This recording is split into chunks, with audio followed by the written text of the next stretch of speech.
जैसे कि आप सबका सवाल है कि मेरे हाथ में पट्टी क्या है और ये क्यों है। 30 की रात को जब मैं और मेरी पत्नी और मेरा बेटा जब हम एक प्रोग्राम से घर गए तो हम लोग काफ़ी पसीने में थे, थके हुए थे। घर में गए तो मुझे जेडन को नहलाना था और जब मैं उसे नहलाने के लिए वॉशरूम में लेके गया, उसका एक सीढ़ी है, सीढ़ी में वो खड़ा रहता है, उसमें गिरता नहीं है वो। और मैं उसको नहला रहा था, जैसे उसको पानी डाला तो मेरे बाथरूम में पानी दूसरे जगह नहीं जाना है करके कांच का स्लाइडर है जो कि टफन ग्लास है, सादा ग्लास नहीं है। टफन ग्लास जिनको पता है टूटता नहीं है। तो मैंने जेडन के ऊपर पानी डाला। अब मुझे उसको साबुन लगाना था। अब साबुन लगाना था तो साबुन जो था वो स्लाइडर के दूसरे साइड में रखा था। यूजुअली नेहा वहाँ कमोड पे ढक्कन रख के बैठती है और वही मेरे हाथ में साबुन वगैरह देती है और मैं इसको नहलाता हूँ।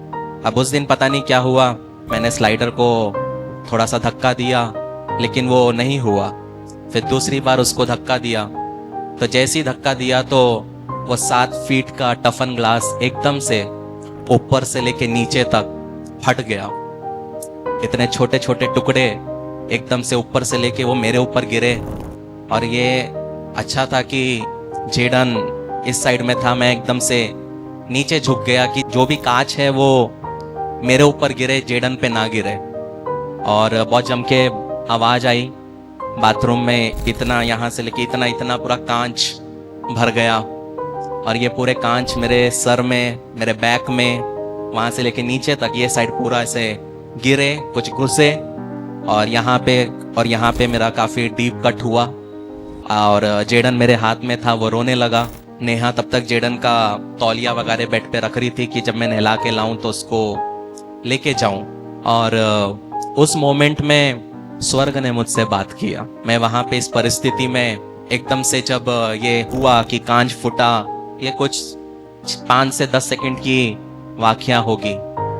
और जब ये हो रहा था मेरा हाथ एकदम से दर्द में था और जेडन यहाँ रो रहा था, लेकिन हाथ मेरा ऐसा था और मेरा नीचे पूरा खून खून हो चुका था। ये तो कुछ नहीं है, बाथरूम में तो और खून था और अभी भी बाथरूम में खून की बदबू है, उतना खून वहां पे बहा। तो अचानक से परमेश्वर का आत्मा एकदम से मुझसे कहा, अय्यूब याद है तुझे? और परमेश्वर का आत्मा मुझसे वहां की एक बात को समझाया जो वहां पे घटित हुआ। कि परमेश्वर ने कहा शैतान से कि क्या तूने मेरे दास को देखा है?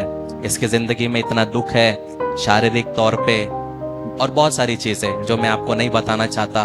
लेकिन शैतान पता है परमेश्वर को क्या बोला? परमेश्वर को बोला तू उसके बेटे पे हमला कर, मुझे अनुमति दे उसके बेटे पे हमला करने, देखना वो तुझे श्राप देगा, देखना वो तुझे कोसेगा। तो जब ये वाकया हुई तो परमेश्वर का आत्मा एक ही चीज मुझे समझाया, कुछ नहीं बोलना। और जब ये हुआ, मेरा बच्चा रो रहा है, नेहा ऑलमोस्ट रोने पे आ चुकी है, मैं बच्चे को ऐसे उठा के रखा हूँ, पूरा कांच है, फिर पायदान डाल के उसको दिया। मैं समझ रहा था कि वहां पे कुछ और ही हो रहा है। जब भी परमेश्वर का कोई बड़ा काम होता है तो उसके बाद हमेशा एक अटैक भी होता है, लेकिन वो अटैक में से परमेश्वर जरूर बचाता है। लेकिन हमारा जो व्यवहार है, हमारे जो बोल है, हमारा जो रिएक्शन है वो बहुत मैटर करता है। तो वहां से फिर इमीडिएटली मेरे हाथ में टी शर्ट को फाड़ा राहुल ने और उसने उसको लपेटा और हम, राहुल और गौरव मेरे साथ थे, हम लोग मैक्स गए। मैक्स में फिर उन लोगों ने ड्रेसिंग किया, पूरे कांच के टुकड़े उन्होंने निकाले और फिर करीब करीब 3 साढ़े 3 हम घर आए और 4 साढ़े 4 हम लोग सोए। तो कहने का मतलब है कि लेकिन इन सब के बीच में एक भी बार परमेश्वर के कोसने की इच्छा नहीं हुई, परमेश्वर को कुछ बोलने की इच्छा नहीं हुई, क्योंकि जेडन को देने वाला परमेश्वर है। अगर उसको लेना है परमेश्वर को तो वो ले सकता है, उसमें हमारा कोई वो हाथ नहीं है। लेकिन परमेश्वर यही चीज टेस्ट करता है कि जब हमारी जिंदगी में प्रॉब्लम्स आते हैं या ऐसी परिस्थिति आती है जिसमें हम अपने सबसे प्रेम करने वाले को खो सकते हैं, तो भी हमारा रिएक्शन परमेश्वर के प्रति कैसा होता है? क्या हम फिर भी परमेश्वर के प्रति विश्वास योग्य रहते हैं? क्या हम फिर भी परमेश्वर से उतना ही प्यार करते हैं? हम बहुत बार परमेश्वर से सिर्फ तभी करते हैं प्यार जब हमारा फायदा होता है, जब तक हमारा अच्छा होता है। लेकिन ये सब परिस्थिति में परमेश्वर यही सिखाता है कि हमेशा हर बात पे आनंदित रहो, धन्यवादी रहो, हर चीज में पॉजिटिव को देखो।